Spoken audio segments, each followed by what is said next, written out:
Good morning. आप सभी का मेरे यूट्यूब चैनल पर स्वागत है। मैं आज आपको हमारे खेतों में खड़े हुए प्लांट्स है, वेजिटेबल है, फसल है, उनकी संपूर्ण जानकारी देती हूँ और कौन कौन सी चीज़ें किस तरह से तैयार हो रखी हैं वो दिखाती हूँ।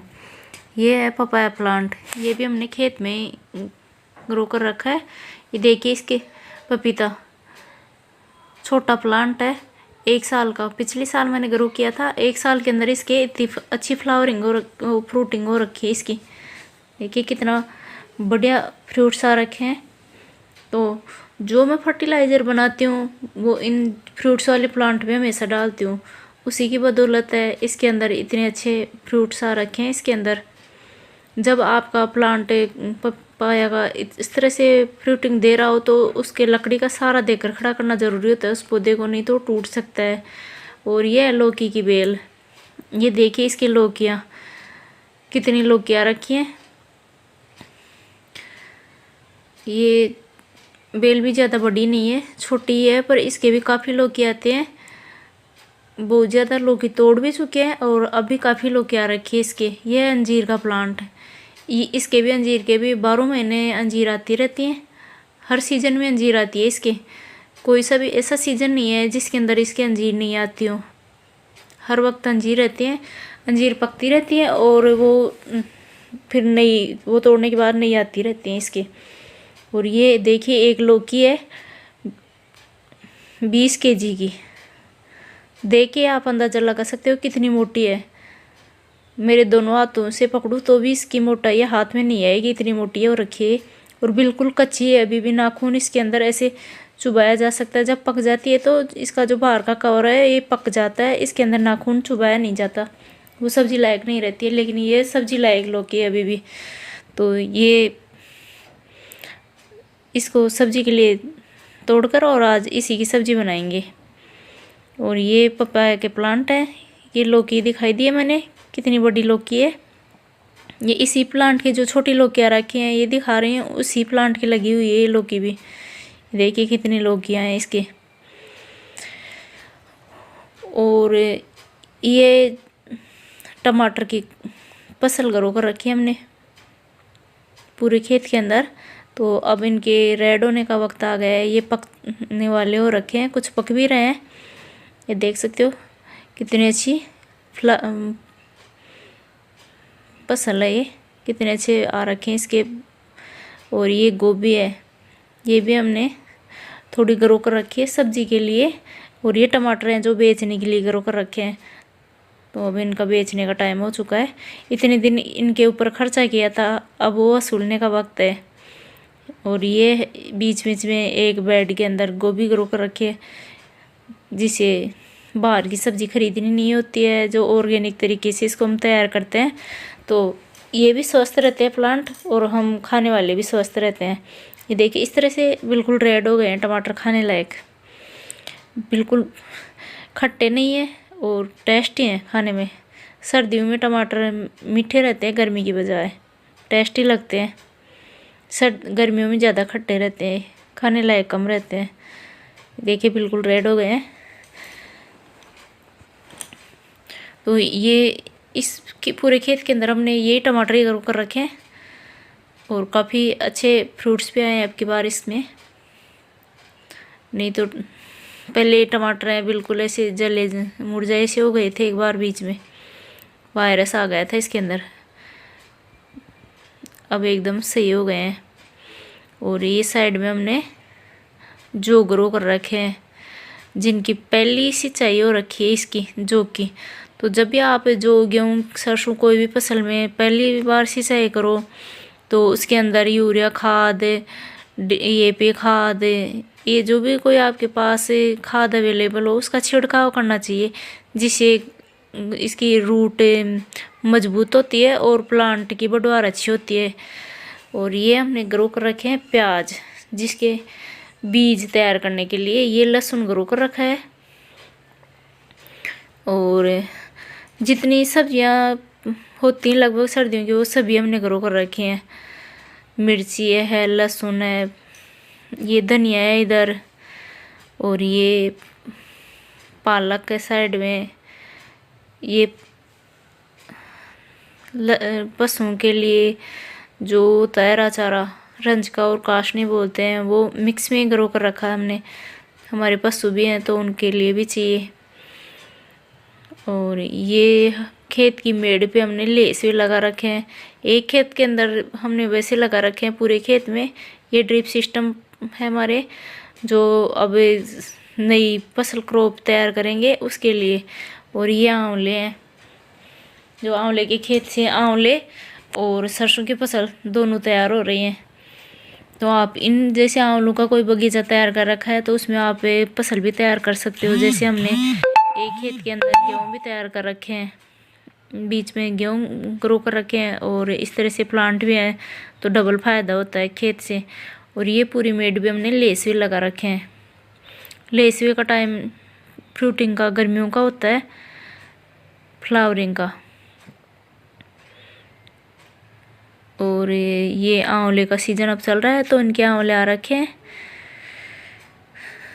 जो फ्रूट्स के प्लांट होते हैं लगभग राजस्थान के अंदर, वो लगभग प्लांट्स हमने लगा रखे हैं हमारे कुछ खेतों में, कुछ घर पे, इस तरह से चारों तरफ। और लगभग सभी प्लांट में फ्लावरिंग और फ्रूटिंग चल रही है। ये देखिए बच्चे हैं, जो ऊंचाई का खेत है उस पर चढ़ चढ़ के खेल रहे हैं। फिसल पट्टी बोलते हैं वो, फिसल फिसल कर। ये कासनी है जो 3 साल तक, एक बार ग्रो करने के बाद 3 साल तक इसी तरह से हरी भरी रह जाती है, ऐसी काशनी है ये। और ये देखिए बच्चों का खेल किस तरह से एंजॉय कर रहे हैं। बचपन में बच्चों को इस तरह के ऊंचे नीचे पहाड़ों पे चढ़ना, टीलों पे चढ़ना ज़्यादा शौक रहता है। ये इधर भी आंवले के खेत के अंदर ही सरसों ही ग्रो कर रखी है, इसके फलियाँ आना स्टार्ट हो गई है। इस सरसों के जो फ्लावरिंग चल रही है उसकी वजह से बहुत सारी मधुमक्खियाँ और ये छोटी मक्खियाँ होती हैं जो इसका रस चूसने के लिए फ्लावर का बहुत ज़्यादा मंडरा रही हैं इन फूलों के ऊपर। यहाँ आसपास में काफ़ी छत्ते भी हैं इनके, जिस पे यहाँ से रस ले जाकर ये फूलों का और वहाँ शहद तैयार करती हैं ये मक्खियाँ। देखिए इस पे कितनी मक्खियाँ दिख रही हैं, भिन भिना रही हैं चारों तरफ उड़ उड़ कर। शायद ये मेरे इसका कैमरे की वजह से दिखाई नहीं दे रही हूँ आपको, लेकिन काफ़ी मधुमक्खियाँ हैं। ये तितलियाँ हैं, इधर रंग बिरंगी तितलियाँ उड़ रही हैं, कोई ब्लैक है कोई वाइट है, इस तरह की। ये जख्म जूड़ी है, जो कई रोगों की दवा है। जख्म जूड़ी जो हमारी खेत की मेड़ है इसके ऊपर है, जो इसका रस निकाल कर और घाव पे लगाने से घाव भी ठीक होता है, और रस निकाल कर पीने से जितनी पेट की बीमारियां होती हैं वो लगभग ठीक हो जाती हैं। गर्मी होती है वो ठीक हो जाती है। मुंह में छाले है, पेट के अल्सर है, पाइल्स है, गैस की प्रॉब्लम है और पेट दर्द है, वो सब ठीक हो जाते हैं। ये खेत में लगी हुई परवल की बेल की लगी हुई परवल, ये भी काफ़ी परवल आ रखी है हमारे। इनको तोड़कर और बेच देते हैं, ज़्यादा होती हैं उनको। इस सीज़न में वैसे परवल कम आते हैं, लेकिन इस बेल के 12 महीने परवल आती रहती है। कोई भी प्लांट ग्रो करो वो इस तरह का करो जिससे हर वक्त उसके फ्रूटिंग होती रहे, फ्लावरिंग होती रहे, ऐसा प्लांट ग्रो करना चाहिए। क्योंकि केयर तो जिसके सीजन में एक बार आए पूरी साल में फ्लावर और फ्रूट्स, उसकी भी केयर वैसी ही होती है। और जिसके 12 महीने आते रहते हैं फ्रूट्स, उसकी भी केयर वैसी ही होती रहती है। तो ऐसा ही ग्रो करना चाहिए जिससे 12 महीने आपको सब्जी है, फल है मिल सके। खर्चा उतना ही होता है और इससे फ़ायदा ज़्यादा होता है। इसी तरह का प्लांट ग्रो करना चाहिए। इसकी सब्जी भी बहुत टेस्टी बनती है।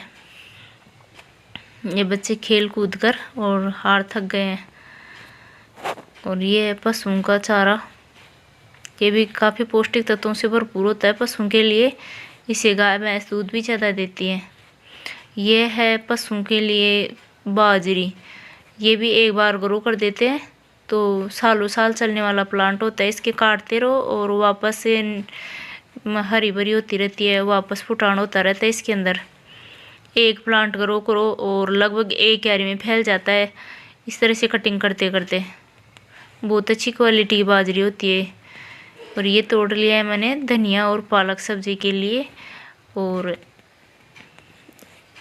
इस तरह से ये जो भी फसल ग्रो कर रखी थी वो मैंने संपूर्ण दिखा दी है इधर।